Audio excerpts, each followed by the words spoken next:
everybody, welcome to Ashit Singh Lectures. I am Madiha Khan, your friend who is here to help you with your English. तो आज की class में हम करने जा रहे हैं बिहार बोर्ड का इंग्लिश का मॉडल क्वेश्चन पेपर 2023 सॉल्व। ठीक है, अब सारे बच्चे इसे क्यों देख सकते हैं, वो इसलिए देख सकते हैं क्योंकि हम लिटरेचर सेक्शन नहीं उठा रहे हैं ना। लिटरेचर सेक्शन हम नहीं कराएंगे, सिर्फ हम जो ग्रामर सेक्शन है वो सारा सेक्शन ही इसमें करेंगे, रीडिंग राइटिंग और जो ग्रामर का सेक्शन है। ठीक है, तो सारे बच्चे आराम से देख सकते हैं क्योंकि सबके क्वेश्चन सेम है, बस पेपर पैटर्न जो होता है वो डिफरेंट होता है। क्लियर? तो without further ado let's get started. अब देखो, पहले इसके वो देख लो तुम थोड़े से रूल्स जो हैं। ठीक है, कैंडिडेट मस्ट एंटर हिज और हर क्वेश्चन बुकलेट सीरियल नंबर। ठीक है, जो भी आपकी क्वेश्चन बुकलेट पे नंबर होता है ना, वो नंबर आपको अपनी आंसर शीट पे डालना है। ठीक है, कैंडिडेट्स जो है उन्हें सारे आंसर्स लिखने हैं, जितने बोले गए हैं जिस तरीके से उतने में लिखने हैं। ठीक है, और बिल्कुल सही तरीके से नंबरिंग करोगे। और एक चीज और बता दूं जो हर बार बोलती हूँ सारे बच्चों को, कि सेक्शन जो है उस हिसाब से ही काम करोगे। ऐसा नहीं कि सेक्शन बी का तुम सेक्शन ए में कर रहे हो, आ नहीं रहा, नहीं, एक सेक्शन पूरा एक बारी में कंप्लीट करोगे। हाँ, उसमें तुम ऐसा कर सकते हो कि भाई मैम जैसे सेक्शन ए है उसमें 8th और 7th क्वेश्चन नहीं आ रहा, तो तुमने पहले 9 10 जो भी तुमने कर लिया उसके बाद तुमने डाला आंसर नंबर 7 आंसर नंबर 8, ये कर सकते हो तुम। बट सेक्शन बी का सेक्शन ए में और सेक्शन ए का सेक्शन बी या जो भी आगे सेक्शन है उसमें कभी भी नहीं करोगे, गलत हो जाएगा। क्लियर? उस सेक्शन के तुम कर सकते हो आगे पीछे क्वेश्चन एंड आंसर्स, बट एक सेक्शन का दूसरे सेक्शन में नहीं करना। क्लियर हो गया? ठीक है, एक्स्ट्रा 15 मिनट्स तुम्हें मिलते हैं ताकि तुम पेपर अपना अच्छे से पढ़ लो। This question booklet is divided into two section, section A और सेक्शन बी। बिहार बोर्ड वाले बच्चों का जो पेपर होता है उसमें दो सेक्शन होते हैं, एक तो सारे होते हैं ऑब्जेक्टिव टाइप्स, मतलब एमसीक्यूज वगैरह, बहुत इजी पेपर है, बहुत अच्छे से कर सकते हो। ठीक है, और दूसरी तरफ क्या होता है डिस्क्रिप्टिव टाइप, जिसमें आपको लिखना पड़ता है थोड़ा, है ना, थियरी लिखनी पड़ती है। सेक्शन ए में आपके 100 ऑब्जेक्टिव टाइप क्वेश्चन होते हैं जिसमें से सिर्फ 50 करने हैं। इतना इजी पेपर है। 100 में से सिर्फ 50 करने हैं, जिसमें से 60 आई गेस लिटरेचर सेक्शन के होते हैं और 40 जो होते हैं वो ग्रामर सेक्शन के होते हैं, क्योंकि ग्रामर में बाकी और भी पार्ट आ जाता है आपका, है ना। तो कितना इजी पेपर है, आराम से कर सकते हो। सिर्फ 50 अटेम्प्ट करने हैं पूरे 100 में से, है ना। Each question carries 1 mark for एक मार्क के होते हैं ये। सेक्शन बी में आपके 11 डिस्क्रिप्टिव आंसर टाइप क्वेश्चंस होते हैं। ठीक है, जिससे आपको करना है, और कोई भी आप इलेक्ट्रॉनिक अप्लायंस जैसे कैलकुलेटर और मोबाइल्स वगैरह यूज नहीं कर सकते। ठीक है, क्लियर हो गया? ये कुछ रूल्स हैं। अब आ जाओ, देखो अब सेक्शन है आपका ऑब्जेक्टिव टाइप क्वेश्चंस, मतलब एमसीक्यू टाइप, है ना। तो इसमें देखो आपके जो क्वेश्चन नंबर 1 to 60 है वो आपके प्रिस्क्राइब्ड टेक्स्ट पे हैं, मतलब लिटरेचर सेक्शन है। तो लिटरेचर सेक्शन क्योंकि मैंने आपको पढ़ाया भी नहीं और खुद भी नहीं पढ़ा है आपका, तो वो क्वेश्चंस अनफॉर्चुनेटली मैं नहीं करा सकती आपको, बट आप कर लोगे। ठीक है, बाकी जो ग्रामर वाला मेरा था कि भाई हाँ मैम आपको ग्रामर करनी है, तो वो ग्रामर वाला सेक्शन जो है हम पूरा यहाँ सॉल्व करेंगे। इसीलिए मैंने बोला था कि बिहार बोर्ड के अलावा बाकी सारे बोर्ड के बच्चे, मतलब पूरी 10th क्लास जो है इस पेपर को देख सकती है, क्योंकि सिर्फ पेपर पैटर्न अलग होता है बच्चों, क्वेश्चन जिस तरीके से आते हैं वो सिमिलर ही है सब में, है ना। अब देखो 61 to 64 में आपको क्या करना है, सिर्फ चूज द करेक्ट ऑप्शन करना है। सिनोनिम ऑफ बैनिश, सिनोनिम का मतलब क्या हुआ? देखो दो चीजें होती है, एक होता है सिनोनिम, एक होता है एनोनिम, है ना। तो सिनोनिम क्या होता है, समानार्थी, मतलब एक के और भी दूसरे और शब्द निकल जाए, जैसे सूरज, रवि, सूर्य, इस तरीके से जो हमने पढ़े ना वो होते हैं आपके समानार्थी शब्द। और एनोनिम विपरीतार्थक, है ना, ऑपोजिट, उल्टा। तो यहाँ पे आपसे पूछा गया सिनोनिम ऑफ बैनिश। बैनिश का मतलब होता है किसी चीज को बिल्कुल तरीके से बंद कर देना, खत्म कर देना। ठीक है, तो फेड तो नहीं हुआ, फेड होता है जो बिल्कुल धीरे धीरे धीरे घट रहा हो, हेट तो घृणा हो गई, क्लीन हो गया साफ। तो बैनिश का ऐसा कौन सा वर्ड है जो सेम मतलब दे रहा है, वो होता है एग्जाइल। तो करेक्ट आंसर क्या आएगा आपका, एग्जाइल, क्योंकि एग्जाइल और बैनिश दोनों का मतलब क्या होता है, किसी चीज को पूरी तरीके से बंद कर देना। क्लियर? फिर पूछा आपसे सिनोनिम ऑफ येल। येल का मतलब होता है चिल्लाना।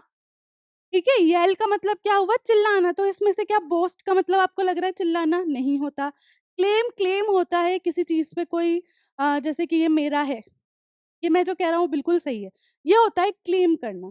शाउट होता है आपका चिल्लाना और पुल होता है खींचना। तो येल का सिनोनिम कौन है, शाउट। ठीक है, इस तरीके से ऐसे बस इजीली इजीली आपको करने और एक एक मार्क आते जाएंगे आपके। क्लियर?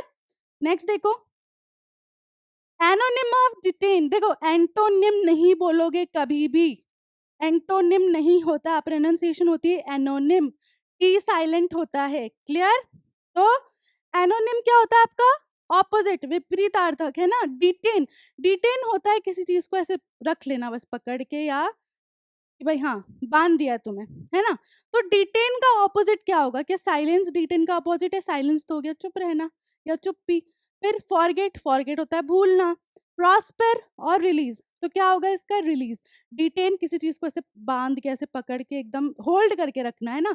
और रिलीज क्या हुआ, छोड़ना। तो इसका ऑपोजिट क्या हुआ यहाँ पर, रिलीज। फिर है तुम्हारा एनोनिम ऑफ फ्लूइड, देखो फ्लूइड क्या होता है, फ्लूइड कोई भी पेय पदार्थ, है ना, लिक्विड जो होता है। तो लिक्विड का ऑपोजिट क्या हुआ, सॉलिड, क्लियर। अब देखो 65 टू 71 वाले जो तुम्हारे क्वेश्चन है वो तुम्हें कैसे करने हैं, प्रिपोजिशन बताना है कि भाई कौन सा प्रिपोजिशन आएगा। प्रिपोजिशन पढ़े ना हमने, इन, ऑन, एट, ये सारे, है ना। तो यहाँ पे देखो क्या पूछा है तुमसे, I got your parcel dash Tuesday, Tuesday preposition of time वगैरह चल रहा है यहाँ पे। तो I got your parcel since Tuesday नहीं होगा। I got your parcel at कब यूज करते हैं हम, प्लेस हो, तो क्या ट्यूजडे कोई प्लेस है, नहीं। आई got your parcel for Tuesday, Tuesday का पार्सल थोड़ी था। आई got your parcel on Tuesday, मुझे तुम्हारा पार्सल कब मिला, ट्यूजडे को। तो क्या आएगा यहाँ पे सही, ऑन ट्यूजडे। जैसे हम बोलते हैं ना, इट विल बी या the function will be held on Monday या हेल्ड ऑन फ्राइडे, या फिर डेट बता देते हैं, है ना। तो ये क्या होते हैं, प्रिपोजिशंस ऑफ टाइम। तो क्या आएगा यहाँ पे, ऑन, ठीक है, ऑन आएगा, उसके अलावा दूसरा यहाँ से कोई भी नहीं आएगा। इतना समझ आ गया। अब नेक्स्ट देखो, I am very proud dash my son. अच्छा, हम जब कुछ भी बोलते हैं, I am very proud of you, I am very proud of him, I am very proud of myself, तो मैं क्या यूज कर रही हूँ, ऑफ। बहुत ईजी है, ठीक है। देखो क्या होता है, इंग्लिश सीखने के लिए ना इंग्लिश रीड करनी पड़ती है। रीड करने का मतलब क्या हुआ, तुम बोल रहे हो, बोलने का मतलब क्या हुआ, तुम्हारे बाकी सेंसेस भी सुन रहे हैं वो चीज। मतलब जब तुम बोल रहे हो तो तुम अपना मुंह तो यूज कर रहे हो, लेकिन उसके साथ तुम उसे सुन भी रहे हो, तो तुम तुम्हारा कान भी यूज कर रहे हो, और तुम उसे क्या कर रहे हो, ट्रांसलेट भी करने की कोशिश कर रहे हो, उसे समझने की भी कोशिश कर रहे हो, तो तुम अपना माइंड भी यूज कर रहे हो। इसीलिए तुम्हें बार बार बोलती हूँ कि रीडिंग शुरू कर दो, ठीक है। नया सेशन स्टार्ट होने वाला, नए सेशन से मैं सारे बच्चों से एक ही चीज चाहती हूँ कि रीडिंग शुरू कर दो, और जोर से रीड करना शुरू करो, मन में रीड नहीं करना। जोर से रीड करना शुरू करोगे, सारे सेंसेस खुलेंगे, सारे सेंसेस सुनेंगे, इजी रहेगा, है ना। तो रीड करना शुरू कर दो, कुछ भी उठा लो, छोटे से स्टार्ट करो, बेसिक से हो जाएगा। तो यहाँ पे क्या आना है, सीधा सीधा of. We have made all preparations dash the marriage, हमने मैरिज के लिए सारी प्रिपरेशंस कर ली हैं, सारी तैयारियां कर ली हैं, के लिए। टू तो नहीं हुआ, ऑफ भी नहीं हुआ, क्या आएगा यहाँ पर, for. We have made all preparations किस लिए, फॉर द मैरिज, ठीक है। तो क्या आएगा यहाँ पर, फॉर। फिर आ जाओ, there are coconut trees dash the river, ठीक है। इनटू द रिवर, क्या कोकोनट ट्रीज रिवर के अंदर है, नहीं होते। एट द रिवर, क्या रिवर के ऊपर है, नहीं होते। ओवर द रिवर, क्या रिवर के एकदम सरफेस पर है, नहीं होते। कहाँ होते हैं, अलोंग। अलोंग मतलब जैसे जैसे रिवर चल रही है, सपोज करो ये रिवर चल रही है और यहाँ साथ साथ में तुम्हारे जो है ट्रीज लगे हुए हैं, तो ये जो साथ साथ में चल रहे हैं ना ट्रीज, जिस तरीके से, वो क्या कहलाता है आपके, अलोंग। तो यहाँ पे क्या आएगा, along. There are coconut trees along the river, clear हो गया। कभी भी इनटू एट ओवर नहीं लिखना। They are very grateful dash your kindness, ठीक है। देखो कभी भी हम बोलते हैं ना, I am very grateful for your kindness, your support, तो क्या आता है, फॉर। मतलब तुम्हारी, हम जो है बहुत ज्यादा क्या है, ग्रेटफुल हैं तुम्हारी काइंडनेस से। तो क्या लिखोगे यहाँ पर, फॉर, विद टू टूवर्ड्स नहीं आएगा। He sat dash me, he sat for me, क्या वो मेरे लिए बैठा, नहीं। ही सैट आफ्टर मी, क्या मेरे बैठने के बाद बैठा। ही सैट इनटू मी, क्या मेरे अंदर बैठा। ही सैट बिसाइड मी, मेरे पास बैठा। तो क्या आएगा, ही सैट बिसाइड मी, ठीक है। फिर है he is dash leave today, ठीक है। ही इज लीव टुडे मतलब छुट्टी पर है, तो ऑन, अपॉन नहीं लिखना। तुम बोलो मैम पर है तो अपॉन भी आ सकता है, नहीं, अपॉन होता है किसी चीज के ऊपर, है ना। तो यहाँ पे हम क्या बोल रहे हैं, he is on leave today, मतलब आज वो छुट्टी पर है। तो क्या लिखा मैंने? ऑन। समझ आ गई इतनी चीज? चले आगे। नेक्स्ट देखो, अब 72 टू 74 कैसे हैं, इसमें तुम्हें क्या करना है? सूटेबल ट्रांसलेशन देखना है, मतलब हिंदी में लिखा है उसका इंग्लिश में करना है। मैं सिखाऊंगी, डोंट वरी, मैं सब सिखाऊंगी तुम्हें, लेकिन अभी देखो यहाँ पे भी सिखा देती हूँ मैं तुम्हें। वह कहाँ जा रहा है, ठीक है? कहाँ के लिए हम क्या यूज करते हैं हमेशा जब भी कोई चीज कहाँ से शुरू होती है? तो वेयर, ठीक है? यहाँ पे देखो हर जगह वेयर है, ठीक है? इसका मतलब भाई स्टार्टिंग में ही वेयर आएगा, है ना? अब एक जना है, एक ही आदमी की बात हो रही है, वह लिखा है ना, वह मतलब एक सिंगल बंदा, तो इज आएगा, है ना? ठीक है, तो भाई इज आएगा। अब यहाँ लिखा है जा रहा है, कंटिन्यूअस चल रहा है, अभी प्रेजेंट में चल रहा है, तो वॉज तो नहीं होगा क्योंकि वॉज तो वही पास्ट होता है ना? और वो अभी जा रहा है, ऑन गोइंग है, कंटिन्यू है, तो गोइंग आना चाहिए। तो ये वाला भी गलत हो गया क्योंकि यहाँ तो गो आ रहा है लास्ट में। अब भाई बच्चे ये दोनों, इन दोनों में से कौन सा ठीक होगा? वेयर इज ही गोइंग और वेयर ही इज गोइंग। देखो कभी भी जब हम क्वेश्चन पूछे तो हम इज पहले लगा के फिर बात करते हैं। तो वेयर इज ही गोइंग, वह कहाँ जा रहा है, तो कौन सा वाला ठीक हुआ? फर्स्ट वाला, कि भाई वेयर इज ही गोइंग। इस तरीके से तुम ट्रांसलेट करते हो कुछ भी, है ना? अब नेक्स्ट देखो, अमर पटना में रहते हैं। अमर कहाँ रहते हैं? पटना में, ठीक है? अब लिविंग, लिविंग और लिविंग आ रहा है, तीनों और एक में आ रहा है lives. Amar living in Patna, तो देखो कभी भी अगर इस तरीके से आता है ना, आईएनजी वाली चीज आती है, तो पहले इज या आर लगाते हैं हम, है ना? तो क्या यहाँ पे तुम्हें कहीं भी इज या आर दिख रहा है तीनों में? इट मीन्स तीनों ही रॉन्ग हो गए। अगर हम सिर्फ एक सिंपल सेंटेंस के फॉर्मेशन की बात करें तो ये तो तीनों ही गलत हो गए, है ना? तो यहाँ पे तीनों ही गलत हो गए। इट मीन्स सीधा सीधा देख लो कौन सा सही है, अमर लिव्स इन पटना। क्योंकि क्यों, देखो ये भी सही हो सकता था अगर यहाँ पे इज आ जाता, तो ये भी ठीक हो जाता अगर यहाँ पे इज आ जाता, तो लेकिन देखो किसी में भी इज नहीं है। तुम यही बोलोगे कि मैम यहाँ पे भी तो कंटिन्यू बात हो रही है, तो आपने आईएनजी वाला क्यों चूज नहीं किया जैसे आपने यहाँ पे आईएनजी वाला चूज किया? तो बेटा यहाँ सेंटेंस का सेंस भी तो बनाओगे साथ में, यहाँ सेंटेंस का सेंस ही नहीं बन रहा। इट मीन्स जिसका सेंस बन रहा है वो करोगे। तो अमर लिव्स इन पटना, अमर कहाँ रहते हैं? अमर पटना में रहते हैं। इस तरीके से लिखते हैं, इस तरीके से हम सेंस बनाते हुए ट्रांसलेशन करते हैं या सेंटेंस फॉर्म करते हैं। समझ आ गया? नेक्स्ट देखो, वह 2 दिन से बीमार है। 2 दिन से, ठीक है? 2 दिन से, 2 दिन के लिए नहीं, 2 दिन से। वह मतलब सिंगल बंदा है ना? अब देखो यहाँ पे तुम्हें ही दिया हुआ है, यहाँ तो तुम्हें ऐसा लग रहा है कि कोई भी हो सकता है, लड़की भी हो सकती है, लेकिन तुम्हें ही दिया हुआ है, तो हाँ इट मीन्स लड़का ही है, तो ही सही है। 2 दिन से बीमार है, तो बीमार है कंटिन्यू चल रहा है, तो क्या आएगा? Has been, he has been, ठीक है? यहाँ पे अगर होता था तो होता हैड बीन, लेकिन अभी कंटिन्यू चल रही है चीज, तो हैज बीन, है ना? अभी भी बीमार ही है वो, और 2 दिन पहले से भी है, तो हैज उसके लिए लगाया कि भाई 2 दिन पहले से भी और कंटिन्यू चल रहा है, इसलिए has been. Clear? Has been. अब क्या आना चाहिए यहाँ पे? 2 दिन से, तो he is, he has been sick, कब से? 2 दिन से, तो क्या आएगा यहाँ पे? फॉर या फ्रॉम? फॉर लिखोगे, ठीक है? He has been sick, sorry from, he has been sick from 2 days। क्यों? क्योंकि फ्रॉम क्यों बोला मैंने? क्योंकि से, 2 दिन से, तो फ्रॉम 2 days। फॉर क्यों नहीं बोला मैंने? फॉर इसलिए नहीं बोला, फॉर का मतलब हो जाता 2 दिन तक या 2 दिन के लिए, ये हो जाता है, इसलिए क्या आएगा यहाँ पे? फ्रॉम, है ना?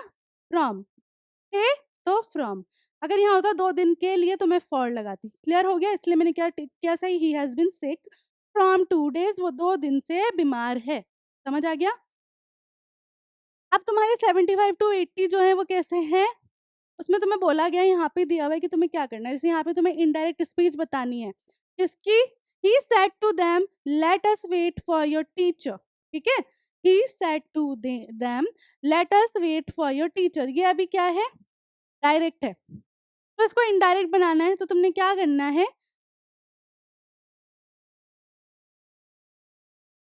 he proposed that they should wait for their teacher. क्यों? क्योंकि यहाँ पे लिखा है let us wait for your teacher, मतलब उन्होंने क्या बोला कि हमें हमारे टीचर के लिए वेट करना चाहिए। तो इसको जब तुम इनडायरेक्टली बनाओगे तो शुड ही यूज करोगे, चाहिए। चाहिए के लिए क्या लिखते हैं हम, शुड। इसलिए कौन सा वाला ठीक है, he propose that they should wait for their teacher. ठीक है, बाकी वाले क्यों नहीं लगाए मैंने, क्योंकि यहाँ पे शैल है, यहाँ पे वुड है, यहाँ तो कहीं विल या नहीं है ना, इसलिए। फिर नेक्स्ट क्या है तुम्हारा, इनडायरेक्ट स्पीच। अच्छा ये देखो रिपीट हो गया, ठीक है, ये यही वाला है, इसका नेक्स्ट देखो। Indirect speech of she said to me start. अब देखो यहाँ पे जो सेंटेंस है वो कैसा है, इम्पेरेटिव है। ठीक है, सेंटेंस कैसा है यहाँ पे, इम्पेरेटिव है। वो अभी तुम्हारे लिए इतना जानना जरूरी नहीं है, बट इन सेंटेंसेस में देखो क्या हो रहा है, यहाँ पे वो कोई कमांड दे रही है ना, वो कुछ करने को बोल रही है। इसलिए यहाँ पे मैं शी टोल्ड नहीं लिख के क्या लिखूंगी, she asked me to start. उसने मुझसे बोला स्टार्ट करने को, तो she asked me to start. She told me to start भी सही होगा, लेकिन यहाँ पे अगर हम देखेंगे भाई यहाँ पे कमांड दिया जा रहा है, इसलिए मैंने लिखा she asked me to start. Clear, इसलिए।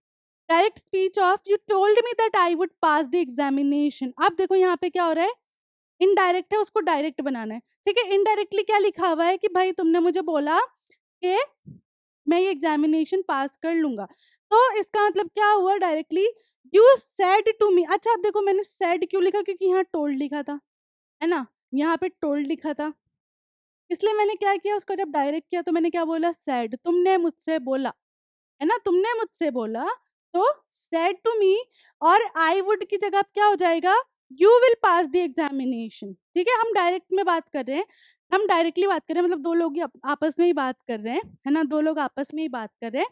तो उसने क्या बोला कि भाई तुमने मुझसे बोला कि मैं एग्जामिनेशन जो है पास कर लूंगा, है ना, इसलिए मैंने क्या लिखा, you will pass the examination. ठीक है, तो ये क्या हो गया, डायरेक्ट हो गया। इनडायरेक्टली एक और बार समझ लो, डायरेक्ट में क्या हुआ, क्या बोला मैंने, तुमने मुझसे बोला कि तुम एग्जामिनेशन पास कर लोगे, है ना, मतलब तुमने क्या किया, स्टार्टिंग में क्या बोला कि भाई तुमने मुझसे बोला, है ना, देखो दोनों जगह यही है, डायरेक्ट और इनडायरेक्ट में दोनों जगह यही है कि तुमने मुझसे बोला। बस फर्क क्या आ जाता है, ये दैट का, यहाँ पे आ जाता है की। ठीक है, जैसे तुमने मुझसे बोला कि मैं एग्जामिनेशन पास कर लूंगा, है ना, लेकिन जब हम डायरेक्टली बात करते हैं तो हम क्या बोलते हैं, हम उस बंदे का सेंटेंस रिपीट करते हैं, उस बंदे का हम सेंटेंस रिपीट करते हैं कि भाई तुमने मुझसे बोला कि तुम एग्जामिनेशन पास कर लोगे। फर्क समझ आया इनडायरेक्ट और डायरेक्ट में, मैं पढ़ाऊंगी उसमें और क्लियर कर दूंगी, बट अभी तुम्हें समझ आया क्या बात हुई यहाँ पे। जब हम डायरेक्ट स्पीच की बात करते हैं तो हम उसका sentence as it is repeat करते हैं, और जब हम इनडायरेक्टली बात करते हैं तो हम उसे थोड़ा सा अपने वे में बोल के बताते हैं अगले बंदे को। क्लियर, यहाँ पे यही डिफरेंस है। अब देखो वापस से direct speech of I told that he would write letter, letter. ठीक है, अब देखो यहाँ पे I can say, I will say, आई से क्यों नहीं ले रही हूं मैं, क्योंकि यहाँ पे ऑलरेडी वो बोल चुका है या बोल चुकी है, पास्ट हो गया है, यहाँ पे उसने ऑलरेडी बोल दिया है, तो इसलिए एक ही ऑप्शन बच रहा है यहाँ पे, आई सेड, मैंने बोला था, he will write a letter. ठीक है, वो क्या करेगा, एक लेटर लिखेगा, सिंपल है, यहाँ तो तुम्हें आगे चीज भी नहीं देखनी पड़ी, तो यहाँ तुमने पास्ट फॉर्म से पता लगा रहा है कि हाँ भाई यहाँ पे तो पास्ट नहीं है, यहाँ पे पास्ट फॉर्म है, तो ऐसे तुम बताते हो डायरेक्ट और इनडायरेक्ट में फर्क। क्लियर, फिर है तुम्हारा डायरेक्ट स्पीच बतानी है तुम्हें, the old women wish that he might live long. Old women ने क्या किया, विश किया या उसे ब्लेसिंग दी कि तुम जो है तुम्हारी उम्र लंबी हो। तो यहाँ पे देखो वापस विश्ड पास्ट में हो गया है, तो इस सेइंग भी नहीं हो सकता, सेज भी नहीं हो सकता, और प्रेज भी नहीं हो सकता, तो क्या बचा last, said. The old women said, old women ने बोला था मे यू लिव लॉन्ग, है ना, तो कौन सा ठीक है, क्योंकि देखो क्या हुआ यहाँ पे डायरेक्ट में हम क्या करते हैं, उसी का वैसा सेंटेंस रिपीट करते हैं, है ना, तो यहाँ पे उन्होंने ऐसा का ऐसा ही रिपीट किया होगा। लेकिन जब इनडायरेक्टली मैंने किसी को बताया तो मैंने कैसे बताया, उन बूढ़ी औरत ने मुझसे बोला कि तुम जो है लंबा जियो, इस तरीके से, है ना, तो यहाँ पे इस तरीके से लिखोगे तुम। फिर 81 टू 86 में क्या करना है, तुम्हें करेक्ट ऑप्शन चूज करना है। मतलब अब एक्टिव और पैसिव वॉइस की बात हो रही है, यहाँ पे तुम्हें बताना है इसका एक्टिव वॉइस। एक्टिव और पैसिव वॉइस क्या होता है, क्या होता है, पैसिव वॉइस में क्या होता है, हम क्या बताते हैं कि भाई किसके द्वारा हुई है चीज, है ना, और एक्टिव वॉइस में हम सिंपल रखते हैं, है ना। तो यहाँ पे तुम्हें देखो पैसिव वॉइस में दिया by whom are you being bothered, मतलब किसके द्वारा जो है तुम्हें परेशानी हो रही है या तुम परेशान हो रहे हो। इसका एक्टिव वॉइस सिंपल क्या बनेगा, हु इज बॉदरिंग यू, तुम्हें कौन परेशान कर रहा है। है ना? अगर हम नॉर्मली किससे पूछते तो क्या हम ऐसे पूछते हैं कि तुम किसके द्वारा परेशान हो रहे हो? नहीं, हम सिंपल पूछते हैं भाई तुम्हें कौन परेशान कर रहा है? यही पूछते हैं तो इसका एक्टिव वॉइस क्या हुआ? Who is bothering you? ठीक है? फिर देखो एक्टिव वॉइस है English is spoken all over the world. English जो है हर जगह पर बोली जाती है, मतलब पूरे वर्ल्ड द्वारा बोली जाती है। इसका एक्टिव वॉइस देखो अब यहाँ पे देखो तुम्हें सिंपल बताती हूँ मैं। किसी भी 3 सेंटेंस का यहाँ सेंस ही नहीं बन रहा है। देखो, English speak people all over the world. क्या ये सही है sentence? English speak people all over, क्या इंग्लिश स्पीक कर रही है? नहीं, है ना? वो पीपल इंग्लिश बोल रहे हैं, ऐसा होता है। All over the world are people speak English, कोई सेंस नहीं बन रहा। People in the world over, कोई सेंस नहीं बन रहा। तो इसमें सिंपल तुम्हें ट्रांसलेट करने की ज़रूरत नहीं है, सोचने की ज़रूरत नहीं है। यहाँ भाई ये तीनों सेंटेंस कोई सेंस नहीं बना रहे। इसलिए सीधा-सीधा आंसर है ये, people speak English all over the world. लोग जो है इंग्लिश बोलते हैं पूरी दुनिया में, ठीक है? इस तरीके से। फिर है active voice of it is time for the match to be started, ठीक है? वक़्त हो गया है मैच के शुरू होने का। अब इसको एक्टिव वॉइस बनाना है तो हम क्या बोलेंगे? क्या बोलेंगे? कि भाई it is time to start the match, time हो गया मैच स्टार्ट करने का, सिंपल। फिर है पैसिव वॉइस बताना है तुम्हें, Hema will write the letter, ठीक है? यहाँ पे हमने एक्टिव वॉइस में लिखा हुआ है कि भाई हेमा जो है लेटर लिखेगी। अब इसका पैसिव वॉइस क्या होगा कि हेमा के द्वारा लेटर लिखा जाएगा। तो the letter would be written by Hema, नहीं। The letter is being written by Hema, नहीं। क्यों? क्योंकि यहाँ पे बोल रहे हैं हेमा विल। देखो विल और वुड में डिफरेंस बता देती हूँ पहले मैं। विल होता है कि तुम श्योर हो कि हाँ वो लिखेगी। वुड होता है कि शायद लिखेगी या नहीं लिखेगी, प्रोबेबिलिटी देखी जाती है। प्रोबेबिलिटी मतलब शायद, है ना? कि हाँ भी और ना भी। तो यहाँ पे वुड वाला गलत हो गया। इस बीइंग क्यों नहीं बोला? क्योंकि वो अभी लिखना नहीं बैठ गई है, वो लिखेगी।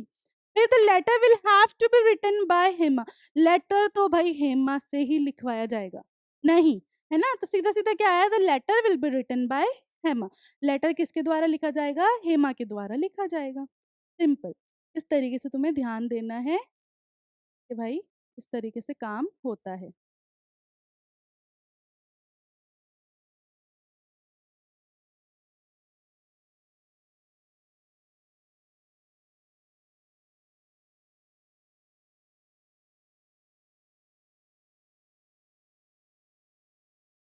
ठीक है? आ गया इतना समझ? ठीक है, नेक्स्ट चलते हैं। अब पैसिव वॉइस बताना है तुम्हें इसका, I have been invited to the party, ठीक है? मैं जो है इनवाइटेड हूँ पार्टी में जाने के लिए। अब इसका पैसिव वॉइस बताना है तुम्हें, तो क्या लिखोगे इसका? देखो क्या बोला है तुम्हें यहाँ, I have been invited to the party. मुझे जो है इनवाइट किया गया है पार्टी में जाने के लिए, ठीक है? तो someone had invited me to party, किसी ने मुझे इनवाइट किया है। I am being invited to the party, मुझे जो है पार्टी में इनवाइट किया गया है। Someone has invited me to the party, to a party I had been invited, ठीक है? क्या होगा इसका मतलब कि भाई एक पार्टी में मुझे भी बुलाया गया है। तो यहाँ पे क्या सही है? To a party I had been invited, clear? और नेक्स्ट देखो पैसिव वॉइस बताना, doctor was examining him. Doctor जो है अपना पेशेंट या जो भी बंदा है उसको एग्जामिन कर रहा था, उसको अच्छे से चेक कर रहा था। अब इसका पैसिव वॉइस बताना है। So he was being examined by the doctor. He had been examined by the doctor. He has been examined by the doctor. He was already been examined by the doctor. यहाँ पे simple लिखा है the doctor was examining him. तो हमें simple क्या करना है? He was being examined by the doctor. क्योंकि यहाँ कहीं नहीं लिखा कि भाई ऑलरेडी किया था या करने वाला है या कुछ, इसलिए जिस तरीके से लिखा है बस उसका सिंपल पैसिव वॉइस फॉर्म तुम्हें बताना है। फिर है 87 टू 93 में तुम्हें करेक्टली स्पेल्ड वर्ड बताना है, मतलब स्पेलिंग बतानी है। वो तो तुम देखते ही पहचान लोगे। जैसे यहाँ पे देखो तुम्हें कौन सी स्पेलिंग ठीक दिख रही है? रिमेन्स, रिमेन्स सही है भाई। रेमेन्स कुछ नहीं होता, रामीन्स कुछ नहीं होता, रिमेन्स कुछ नहीं होता। सही वाला कौन सा है भाई? हाँ, रिमेन्स है। इस तरीके से सिंपल सिंपल बताना है। फिर टाक्सचर, टेक्सटेर, टेक्सचर और टेक्सचर कौन सा सही है? टेक्सचर बोला जाता है भाई, तो टेक्सचर सही है। म्यूजिकल, म्यूजिकल, मैसिकल, म्यूसिकल, ठीक है? ये दोनों ही सही है, तो तुम कोई सा भी टिक लगा दो, है ना? म्यूजिकल। फिर ब्रेथ, ब्रीथ, ब्रीद, ब्रीथ, कौन सा सही है? हम क्या बोलते हैं? ब्रीथ, है ना? ई आएगा, कंफ्यूज मत होना कि ये ठीक है, नहीं, ई आता है एंड में। फिर कार्व, कर्व, कार्वी, कैरिव, कौन सा सही है? कर्व होता है भाई। कर्व क्या होता है? ऐसे कोई भी झुका हुआ झरना, है ना? बिस्किट, बस्कट, बिस्किट और बेस्कट, कौन सा सही है? बिस्किट, क्यों? क्योंकि CUIT होता है बिस्किट में। फिर वॉयलेंट, वेलेंट, वायलेंट और वेलेंट, कौन सा सही है? देखो ऐसे नहीं लिखा जाता कभी भी वॉयलेंट, वॉयलेंट में आई पहले ओ बाद में आता है, तो वायलेंट, ठीक है?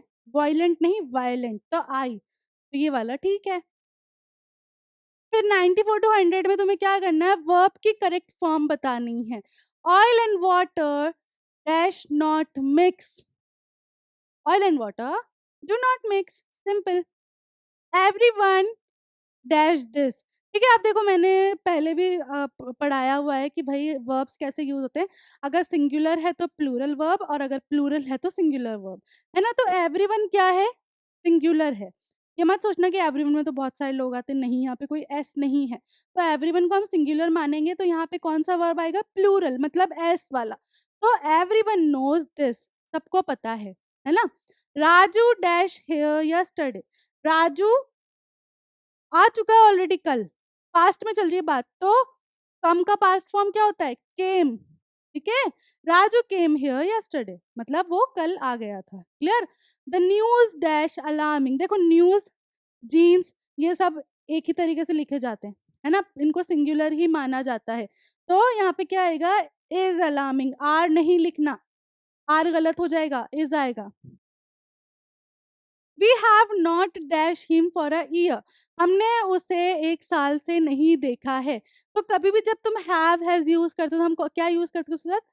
सीन, ठीक है? हैव हैज हैड में हम हमेशा सीन यूज करते हैं, तो वी हैव नॉट सीन, ठीक है? जैसे बोलते हैं ना हैव यू सीन हिम, तो हैव हैड ये आता है, इसके साथ हमेशा हम सीन यूज करेंगे। सी, सीन, सॉ ये यूज नहीं होता, ठीक है? ही डैश द पुअर यस्टरडे, फिर वापस देखो यहाँ पे पास्ट की बात आ रही है, यस्टरडे मतलब बीता हुआ कल, तो विल फीड तो भाई फ्यूचर हो जाएगा, फीडिंग प्रेजेंट हो जाएगा, फीड भी प्रेजेंट में हो जाता है, तो क्या आएगा यहाँ पे? फेड, फेड फीड की क्या है? पास्ट फॉर्म है, तो he fed the poor yesterday, उसने कल गरीबों को खाना खिलाया था, तो fed. She dash French very well, ठीक है? तो क्या आएगा यहाँ पे? She speaks French very well. Clear? समझ आ गया? क्योंकि एक है सिंगुलर प्लूरल का चलता है कॉम्बिनेशन वर्ब के साथ, ठीक है? तो स्पीक्स फ्रेंच वेरी वेल, ठीक है भाई? ये तो हो गया तुम्हारा पूरा ऑब्जेक्टिव टाइप सेक्शन। अब क्या था हमारा इसमें? डिस्क्रिप्टिव टाइप क्वेश्चंस थे, डिस्क्रिप्टिव टाइप जिसमें तुम्हें थोड़ा बहुत लिखना पड़ेगा। तो इसमें पहले जो आता है तुम्हारा रीडिंग सेक्शन आता है, रीडिंग सेक्शन में तुम्हारे क्या आते हैं? पैसेजेस आते हैं अनसीन, ये मेरे लिए भी अनसीन है, ठीक है? मैं यही सॉल्व कर रही हूँ पूरा पेपर तुम्हारे सामने। क्लियर? ये मेरे लिए भी अनसीन है। तो जो लेटर्स वगैरह हैं वो मैंने ऑलरेडी सॉल्व कर रखे हैं ताकि तुम्हें मैं फॉर्मेट समझा सकूं। ये वाला मैं तुम्हारे सामने ही सॉल्व करूंगी कि तुम्हें किस तरीके से सॉल्व करना है, ठीक है? अब देखो एक बार पैसेज पढ़ लो। I am thrilled that May is finally here, ठीक है? मैं बहुत हैप्पी हूँ कि भाई मई मंथ की बात हो रही है। Now I can enjoy what I call the sweet taste of summer, अब मैं जो है समर का वो जो मीठा टेस्ट है, मतलब जो समर में गर्मियों में जो मीठे मीठे फ्रूट्स आते हैं उनकी बात हो रही है।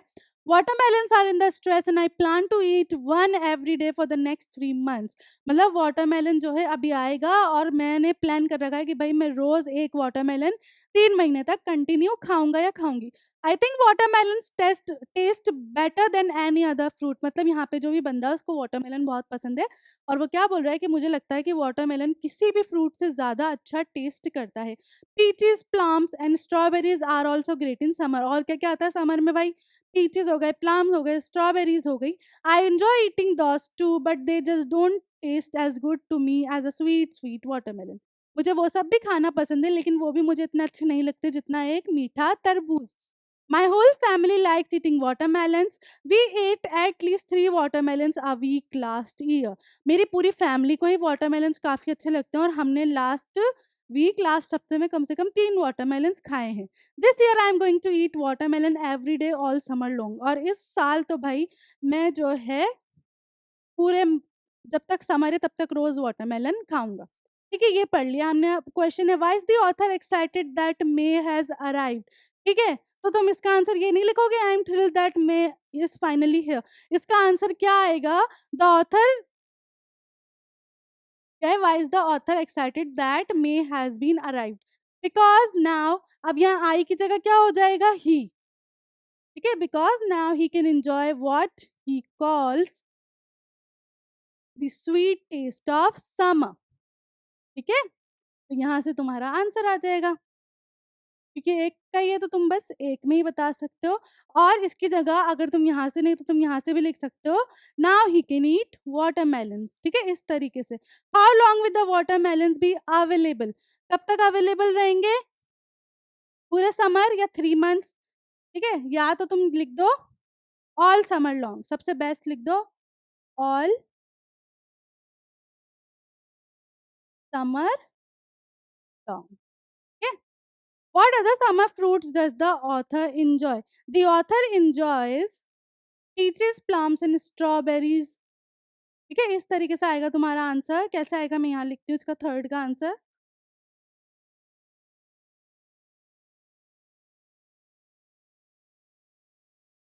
The author also, ठीक है, enjoys क्यों लिखूंगी? क्योंकि यहाँ पे सिंगुलर फॉर्म है।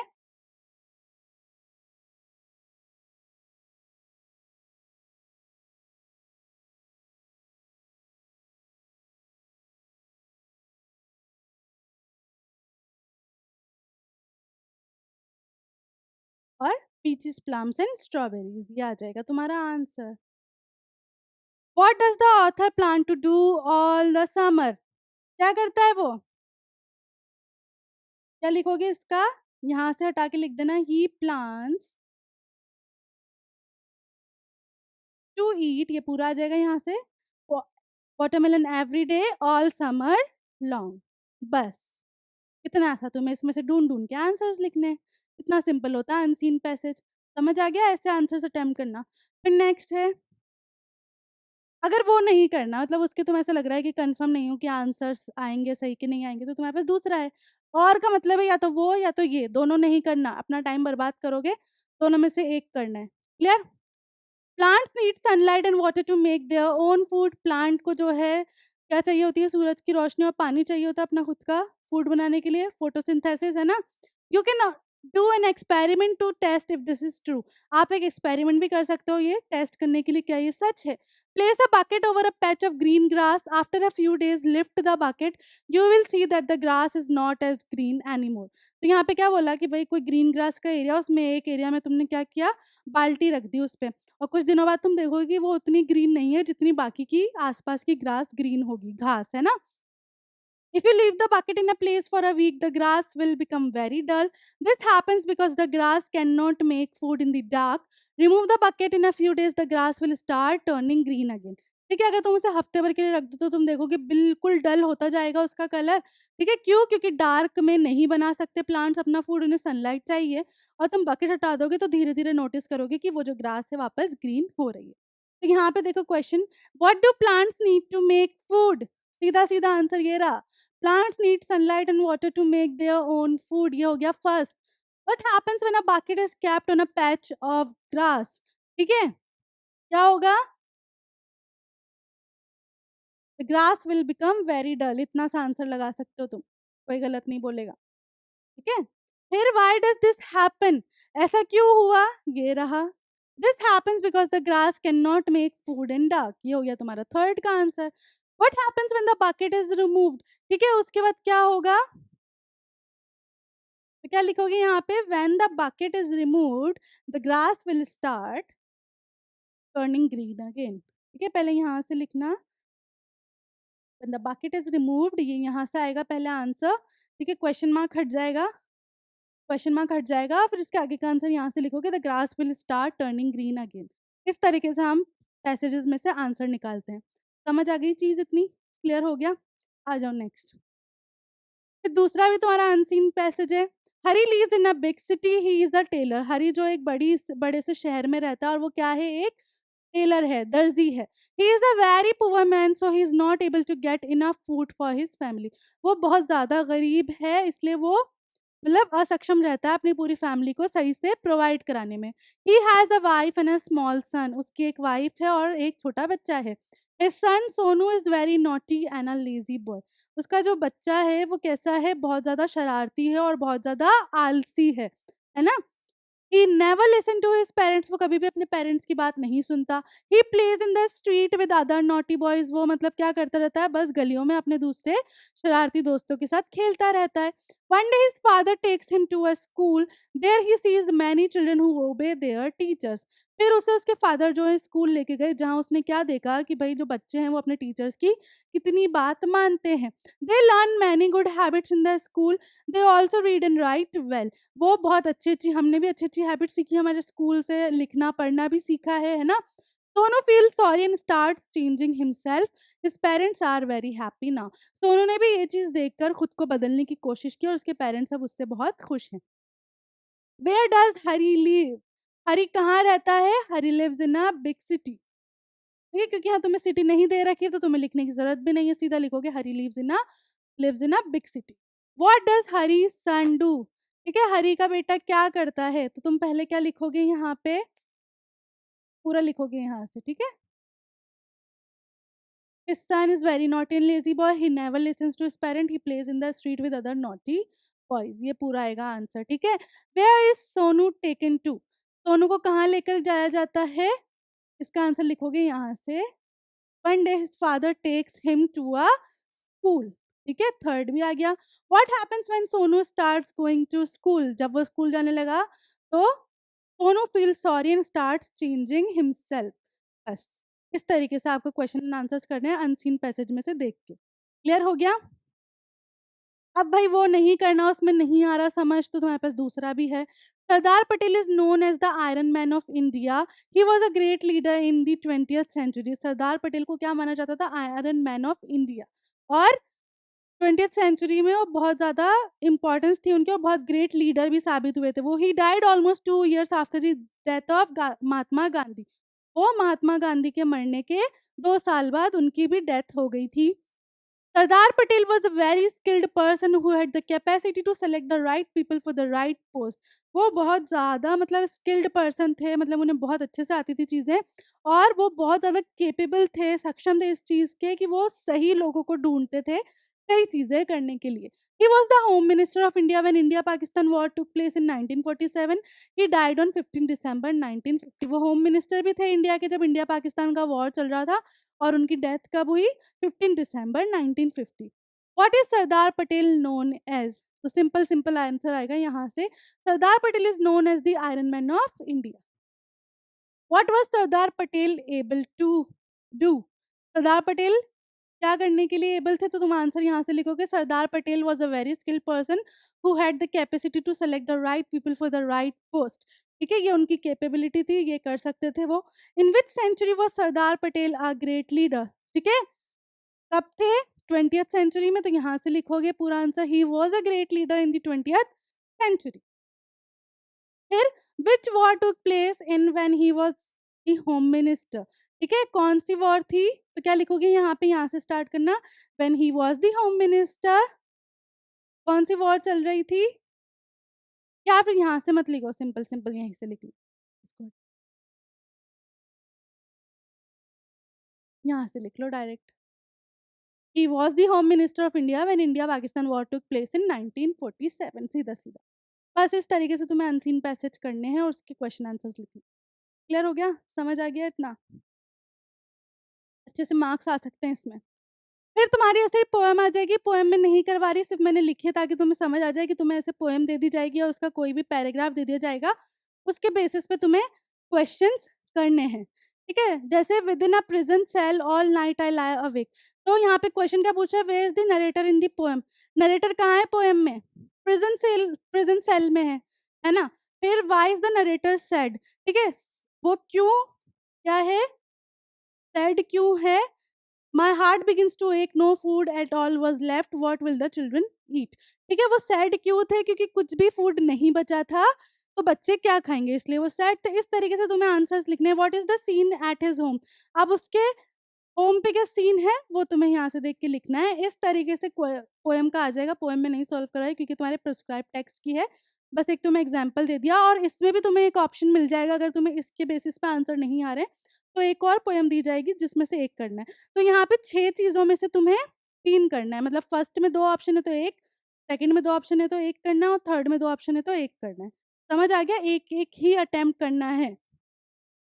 फिर answer any 5 of the following question. ये तुम्हारा जो है लिटरेचर में आएगा जिसमें कितने ए टू जे क्वेश्चन होते हैं। ए टू जे में कितने हो गए? A B C D E F G H I J. मतलब 10 क्वेश्चन में से सिर्फ तुम्हें 5 अटेम्प्ट करने, इजीली कर लोगे पढ़ के जाओगे तो, है ना। 10 में से सिर्फ 5 ही अटेम्प्ट करने, पूरे 10 अटेम्प्ट करने नहीं बैठना है। क्लियर?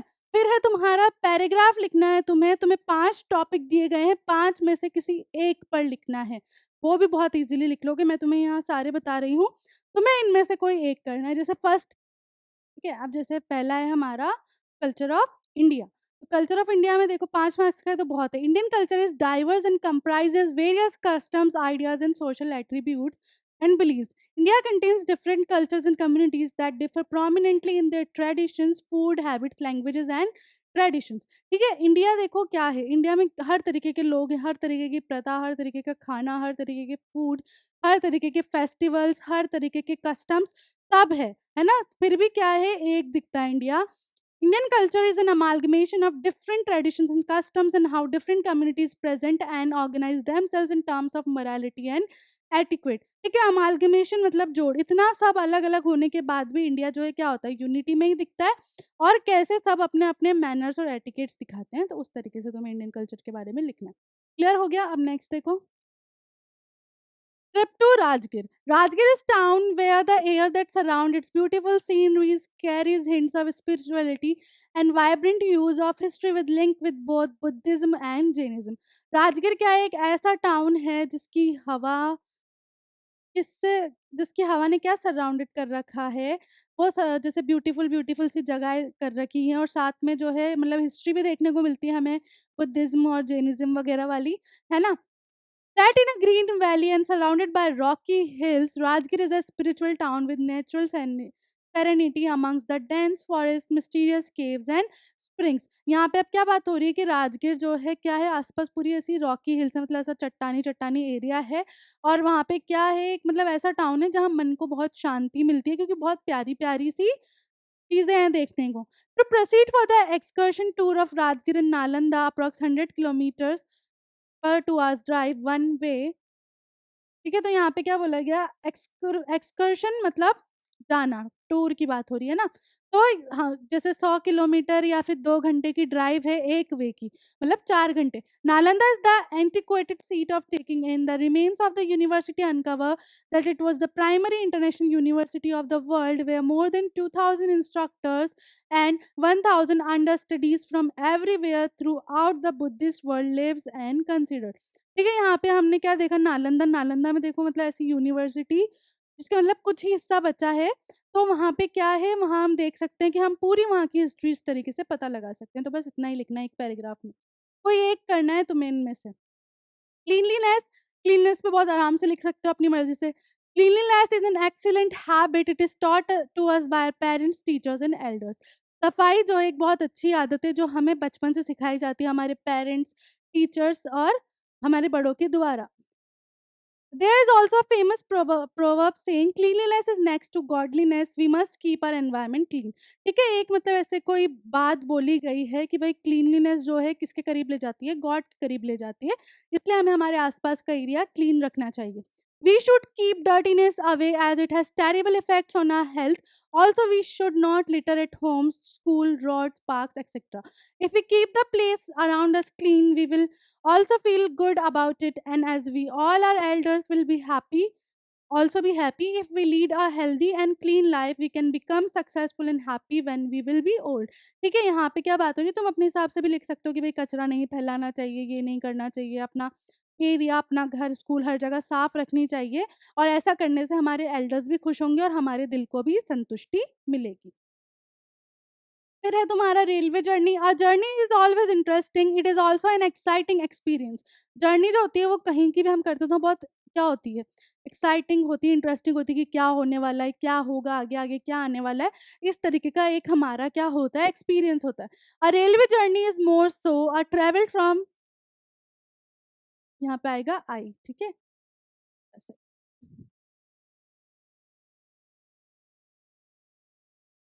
यहाँ पे आएगा I. I travelled from Delhi to Haridwar by train last Monday. यहाँ पे तुम अपना कोई भी एक्सपीरियंस लिख सकते हो, है ना? जैसे मैंने लिखा कि भई मैंने लास्ट मंडे को दिल्ली से हरिद्वार के लिए ट्रेन ली थी। I reached the Delhi station half an hour earlier. I stood in a long queue to purchase my ticket. मैं ऑलमोस्ट आधे घंटे पहले ही आ गई थी स्टेशन पर और बहुत लंबी लाइन लगी थी जहाँ पे मैं अपना टिकट लेने के लिए खड़ी थी। I bought the second class ticket. The platform was a crowded place. As the train arrived, there was a mad rush. ठीक है, मैंने सेकंड क्लास की टिकट ली और प्लेटफॉर्म पे बहुत ज़्यादा भीड़ थी और जैसे ही ट्रेन आई तो बहुत ज़्यादा भीड़ हो गई, रश हो गया। Everybody wanted to enter first. I got a good window seat. The guard waved his green flag. The train whistled and then left the station. ठीक है, सबको लग रही थी कि भाई पहले हम चढ़ जाएँ, पहले हम चढ़ जाएँ। ठीक है, फिर मैं चढ़ी, मेरे चढ़ने पर मुझे एक अच्छी विंडो सीट भी मिल गई थी और जो है सिग्नल भी दे दिया गया था, ग्रीन सिग्नल, और ट्रेन जो है स्टार्ट हो गई थी। The compartment was overcrowded, people were talking and discussing all sorts of things. I enjoyed the scene outside from my window. ठीक है, कंपार्टमेंट जो था पूरा ट्रेन का डिब्बा भर चुका था और लोग हर तरीके की बातें कर रहे थे और मैं अपना व्यू देख रही थी बाहर अच्छे से। इस तरीके से तुम अपना एक्सपीरियंस लिख सकते हो। Honesty is the best policy. Honesty is the code of conduct that connotes positive attribute of a person such as truthfulness, integrity and straightforwardness. ठीक है, ऑनेस्टी, ईमानदारी बहुत ज़रूरी है आज के टाइम में। इससे आपकी जो है पॉजिटिव साइड भी नज़र आती है और आप भी पॉजिटिव रहते हो। क्यों? क्योंकि आप सच बोलोगे, आप जो होगा वो सही बोलोगे। ठीक है, कोई पार्शियलिटी नहीं होगी, ऑनेस्ट रहोगे हमेशा। The proverb honesty is the best policy is a very meaningful proverb that refers to the importance and value of honesty in life. देखो, क्योंकि ना सच हमेशा बोलना चाहिए क्योंकि सच कभी भी नहीं छुपता है। इतना हमेशा समझ लेना, इसलिए यहाँ पे बोला गया ऑनेस्टी जो है वो बेस्ट पॉलिसी है। Being honest sometimes put you through hardship but ultimately it always leads you to good. होता है कभी-कभी कि भाई सच बोलने से हम प्रॉब्लम में भी फँस सकते हैं, बट एट द एंड वो हमें अच्छे की तरफ ही ले जाता है, उसका अच्छा ही रिज़ल्ट निकल कर आता है। It builds your relationship with others on trust and rewards you with honesty and respect while the path of dishonesty is a trap. देखो, किसी के साथ बेईमान रहोगे तो कभी भी अपना रिश्ता नहीं चला पाओगे, कोई भी हो, फादर मदर हो, पार्टनर हो आपका, एक्स वाई जेड आपका कोई भी फ्रेंड हो, हमेशा ऑनेस्ट रहोगे, ट्रांसपेरेंसी होगी दोनों के बीच तो हमेशा बॉन्ड अच्छा रहेगा, ट्रस्ट करोगे एक दूसरे पर। You can achieve long term success and greatness only by walking on the lane of honesty. देखो क्यों? क्योंकि देखो आप पे लोग हमेशा भरोसा करेंगे। नहीं यार, वो बहुत ईमानदार है, उसको गलत नहीं बोल सकते, ठीक है? कोई आप पे कभी गलत इल्ज़ाम लगाए तो लोग आपके लिए खड़े रहेंगे कि नहीं, ऐसा हो ही नहीं सकता, है ना? तो इसलिए हमेशा ईमानदारी के रास्ते पर चलो। At the end of the day honesty gives you satisfaction and peace of mind. देखो कभी भी है ना, कभी भी आप खुश नहीं होगे झूठ बोल के, कभी भी खुश नहीं होगे, हमेशा मतलब ईमानदारी दिखाओगे तो खुद भी सैटिस्फाइड रहोगे, है ना? फिर है 6 टू 11 में तुम्हें कोई भी 3 करने हैं, सारे ग्रामर बेस्ड है, सारे राइटिंग बेस्ड है ना? तो सिर्फ़ 3 करने हैं यहाँ पे, कितने में से? 6 टू 11 आई गेस 5 में से 3 करने हैं, है ना? नहीं, 6 टू 11 6 ही हो जाएँगे, मैं 6 वो बता रही हूँ तुम्हें। Write a letter to your younger sister congratulating her on securing good marks in class 9। अपनी छोटी बहन को लेटर लिखना है, मतलब कैसा लिखना है? इनफॉर्मल लिखना है और किस बारे में कि 9th में अच्छे मार्क्स आएँ उसके लिए लिखना है। तो यहाँ पे कोई भी नहीं दिया हुआ, अपना डाल दो, कुछ भी हाउस नंबर कुछ भी डाल दो, फिर डेट डाल दो, डेट डालने के बाद जो भी नाम है आपकी सिस्टर का वो डाल दो। Yesterday I received a letter from father and I am very glad to note that you have passed the annual examination with great success। मतलब कल मुझे जो है पापा की तरफ से लेटर आया, उन्होंने मुझे बताया कि तुमने जो है इतने अच्छे मार्क्स से अपने फाइनल एग्ज़ाम्स में सक्सेस मिली है। It is a matter of pride and pleasure that you have obtained 80% of marks with distinction in all subject. ठीक है, ये बहुत ज़्यादा मेरे लिए गर्व की बात है कि तुमने 80% सिक्योर किया है और हर सब्जेक्ट में तुम्हें डिस्टिंक्शन भी मिली है। I hope you will keep up the spirit and come off with flying colours in the examination next year as well, your brother Akshay. ठीक है, और मैं ऐसे ही आशा करता हूँ कि तुम आगे भी ऐसे ही रिजल्ट लाओगी, तुम्हारा भाई अक्षय। जो तुम्हें नाम डालना है डाल सकते हो, है ना? फिर है you are Amar the secretary of the sports council of your school write a notice in about 60 to 70 words informing the students about annual sports to be held. Shortly, ठीक है? तुम्हारा नाम दिया हुआ है यहाँ पे अमर, तुम्हें डेज़िग्नेशन दिया हुआ है सेक्रेटरी है, ठीक है? स्पोर्ट्स सेक्रेटरी हो, तुम्हें नोटिस लिखना है कि एनुअल स्पोर्ट्स डे होने वाला है, टॉपिक भी दिया हुआ है। आप नोटिस नोटिस हमेशा बॉक्स में लिखा जाता है, फिर सबसे पहले तुम्हारा स्कूल का नाम आता है, अपने स्कूल का डाल देना, ठीक है? जिस स्कूल में हो उस स्कूल का नाम डाल देना, अगर स्कूल का नाम नहीं दिया, अगर दिया है तो वही डालोगे। फिर नोटिस नोटिस हमेशा ऐसे ही लिखोगे, है ना? फिर उसके बाद डेट डालोगे, डेट का फॉर्मेट यही होगा और फिर उसके बाद जो भी टॉपिक है, जैसे एनुअल स्पोर्ट्स डे के बारे में बता रहे हो, तो ये सारी चीज़ें जो है इस तरीके से ही डालोगे बोल्ड लेटर्स में अलग से, है ना? फिर this is to inform all the students that the annual sports day is on 15th December, ठीक है? जो भी डेट डाल है उससे 1 आध महीने पीछे की डेट डाल दिया, 2 महीने पीछे की डेट डाल दी ताकि बच्चे प्रिपेयर रहें, है ना? कभी भी ऐसा मत करना ये और ये डेट सेम डाल दी। कम से कम भी, ठीक है? जैसे कोई एनुअल फंक्शन है तो कम से कम 1 डेढ़ महीने की डाल दी, एनुअल स्पोर्ट्स डे 1 महीने की डाल दी, है ना? कोई स्पीच कॉम्पिटिशन है तो 1 हफ्ते पहले की डाल दी, ऐसे डेट्स डालनी है। क्लियर? फिर the student interested in athletics, games, drills can give their names by 30th नवंबर 2000 जो भी आपका है, so that practice can be started. For further details please contact the undersigned. Notice में हमेशा ये लाइन याद रखना, है ना? हमेशा अंडरसाइन्ड को ही आगे की डिटेल्स भेजी जाती हैं। क्लियर हो गया? फिर अमर और उसका डेज़िग्नेशन डाल के इस तरीके से तुम नोटिस लिखोगे, बॉक्स में लिखोगे और ये तुम्हारा फॉर्मेट होता है नोटिस का। इसी तरीके से लिखोगे तो ही मार्क्स मिलेंगे। क्लियर?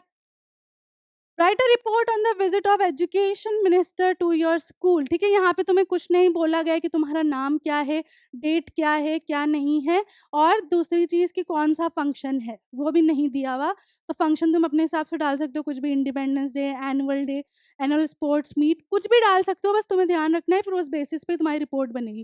ठीक है? जैसे यहाँ पे education minister's visit by Madiha Khan, ठीक है? बीच में आना चाहिए ना?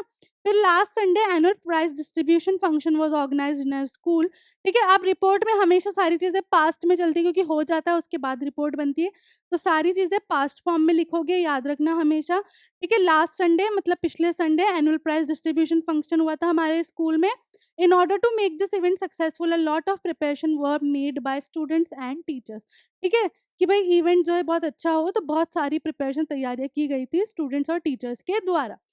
अ, दी, ठीक है? ये दी है।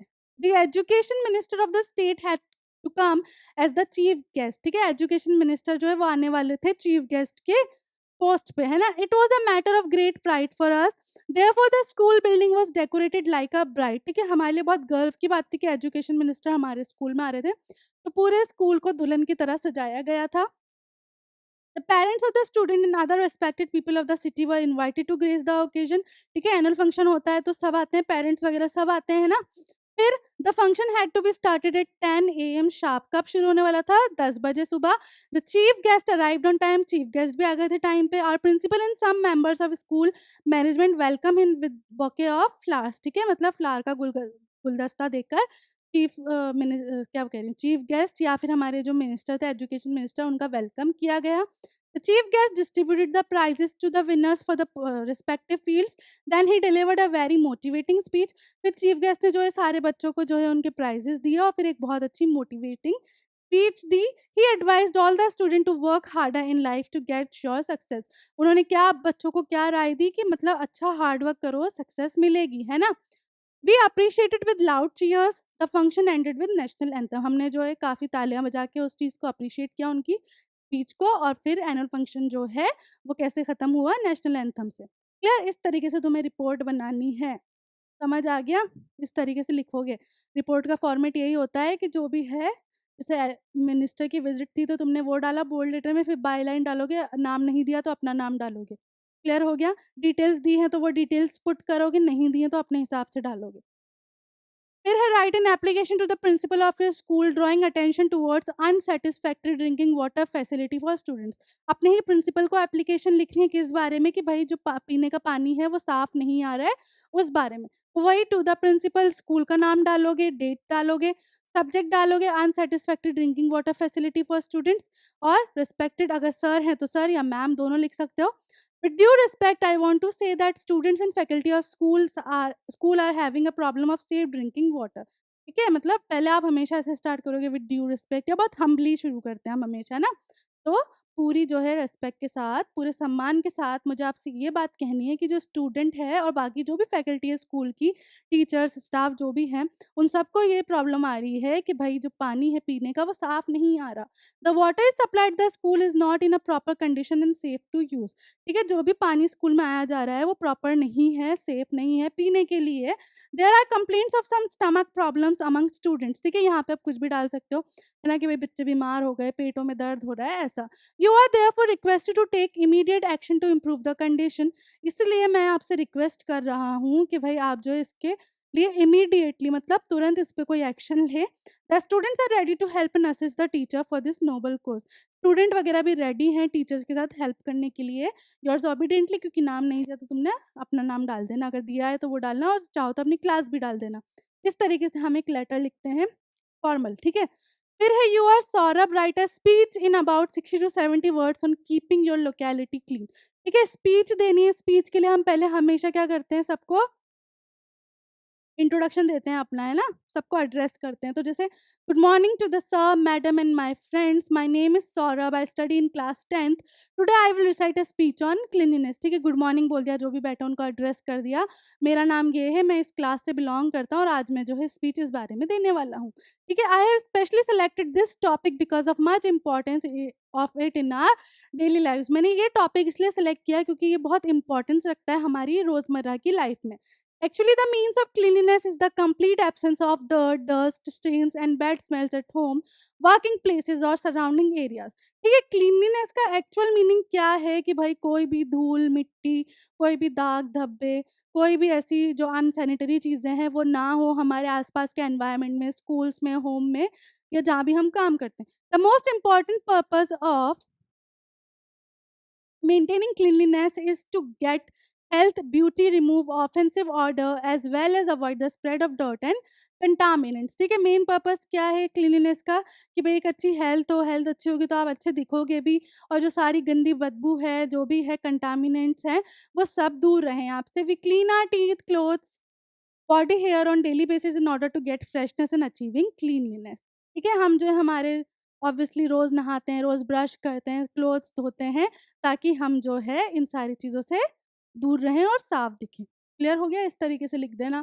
फिर है you are Ritik write a message in about 30 to 40 words asking him for a asking Ravi. ठीक है? इतना ही है, for a book you need. ठीक है? मैसेज है, बॉक्स में आएगा, इस तरीके से फॉर्मेट आएगा मैसेज। डेट नहीं दी, अपने हिसाब से डेट डाल दो, टाइम डाल दो। फिर किसको लिख रहे हो? रवि को लिख रहे हो तो dear Ravi, I hope so everything is good at your side, I am fine here. मैं आशा करता हूँ कि तुम्हारी तरफ सब ठीक होगा, मैं भी यहाँ पर अच्छे से हूँ। My cause to write this letter is that I want a book named travelling through history, या फिर my cause to write this message भी बोल सकते हो। क्या कि भाई मुझे जो है एक बुक चाहिए जिसका नाम क्या है, travelling through history for my studies in 10th, hope you buy this for me Ritik. ठीक है? आशा करता हूँ कि तुम मुझे ये खरीद दोगे क्योंकि उसकी लोकेलिटी में नहीं मिल रही होगी इसलिए। और इस तरीके से तुम्हें बस एक छोटा-सा मैसेज लिखना है 30 टू 40 वर्ड्स का। बस ध्यान रखना है कि इस तरीके से बॉक्स में और इस तरीके से आता है। क्लियर हो गया? इस तरीके से हमारा जो है ये वाला पेपर सॉल्व हो गया और ये पेपर जो है हर बच्चे के लिए इम्पोर्टेंट था, ऐसा नहीं कि सिर्फ़ एमपी बोर्ड वालों के लिए इम्पोर्टेंट था। पैटर्न से सॉरी बिहार बोर्ड वालों का, और पैटर्न सिर्फ़ बिहार बोर्ड वाले बच्चों का था, बट क्वेश्चंस वगैरह सारे ऐसे थे जो कॉमन है सब बच्चों के। तो सब बच्चे अच्छे से इसको देखना, समझना, बहुत हेल्प मिल जाएगी, क्लियर? उसके अलावा जो बाकी बोर्ड के हैं वो भी मैं कराऊँगी, वो भी कराएँगे, वो भी मेरे हिसाब से सारे बच्चे देख सकते हैं। Grammar section, writing section, reading section सब बच्चे इसमें देख सकते हैं। तो आज की क्लास यहीं खत्म करते हैं, मिलते हैं नेक्स्ट क्लास में। तब तक के लिए this is Madiha Khan signing off right now. Bye bye, have a nice day.